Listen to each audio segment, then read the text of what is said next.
اللہ کے نبی صلی اللہ علیہ وسلم سامنے والے کو غلطی کرتے ہوئے دیکھتے تو ڈائریکٹ اس کو روکنے کے بجائے سارے لوگوں کے سامنے عمومی الفاظ سے انہیں روکتے تھے۔ اس کی مثال آپ سیرت سے دیکھیں، صحیح بخاری کے حدیث ہے کہ ام المؤمنین عائشہ رضی اللہ عنہا کے پاس 3 قسم کے لوگ آتے ہیں، اور آ کر ام المؤمنین عائشہ رضی اللہ عنہا سے پوچھتے ہیں کہ اللہ کے نبی صلی اللہ علیہ وسلم کی عبادت کیسے ہوتی تھی۔ تو اس کے بعد عائشہ رضی اللہ عنہا اللہ کے نبی کی پوری عبادت کی تفصیلات بتاتے ہیں۔ پھر اس کے بعد یہ تینوں لوگ وہاں پر کہتے ہیں اور اپنی عبادت کو اللہ کے نبی کی عبادت سے کمپیئر کر کے کہتے ہیں کہ ہم تو اللہ کے نبی کی عبادت کے برابر نہیں پہنچے۔ تو اس لیے ان میں سے ایک صحابی کہتے ہیں کہ میں رات میں نہیں سوؤں گا، ساری رات میں عبادت میں گزاروں گا، ساری رات میں قیام اللیل ادا کرتا رہوں گا۔ تو دوسرے صحابی نے کہا کہ میں دن بھر روزہ رکھوں گا، ہر روز پورا سال میں روزہ رکھوں گا، کبھی میں افطار نہیں کروں گا، کبھی میں روزہ نہیں چھوڑوں گا۔ تیسرے صحابی نے کہا لا اتزوج النساء، میں زندگی میں کبھی شادی نہیں کروں گا،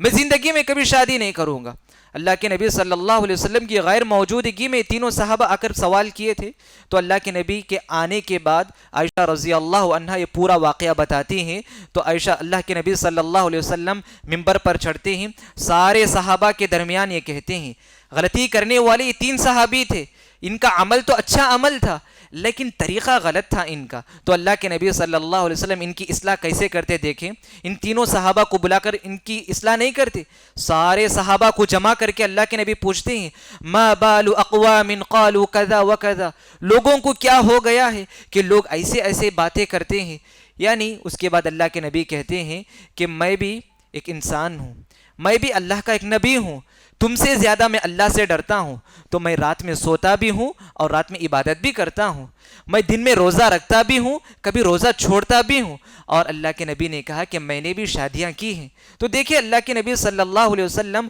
ان غلطی کرنے والے صحابی کو نہیں پکڑتے بلکہ سارے صحابہ کو اس غلطی کا احساس دلاتے ہیں۔ تو اس طرح سے کرنے کا کیا فائدہ ہوگا؟ غلطی کرنے والے کو اپنی غلطی کا احساس بھی ہو جاتا ہے اور اس کو تکلیف بھی نہیں پہنچتی، اور دوسرے لوگ بھی اس طرح کی غلطی کرنے سے باز آ جاتے ہیں۔ اور اسی طرح سے ایک اور مثال اللہ کے نبی کی زندگی میں ایک واقعہ پیش آیا۔ کچھ صحابہ نماز کی حالت میں آسمان کی طرف دیکھتے تھے،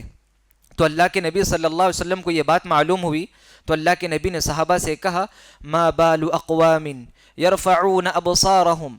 کہ لوگوں کو کیا ہو گیا ہے کہ لوگ نماز میں اپنی نگاہیں آسمان کی طرف کرتے ہیں۔ پھر اللہ کے نبی اپنی بات میں غصے سے کہتے ہیں لینتہن عن ذلک، لوگوں کو چاہیے کہ اس طرح کرنے سے وہ باز آ جائے، رک جائے، او لیخطفن ابصارہم، یا نہیں تو اللہ تعالیٰ ان کی نگاہوں کو چھین سکتا ہے، ان کی بینائی چلے جا سکتی ہے۔ تو دیکھیں اس 2 واقعے سے اللہ کے نبی صلی اللہ علیہ وسلم اگر سامنے میں کسی کے اندر کوئی غلطی دیکھتے تو اللہ کے نبی صلی اللہ علیہ وسلم عمومی الفاظ سے ان کی اصلاح کرتے تھے۔ اور اسی طرح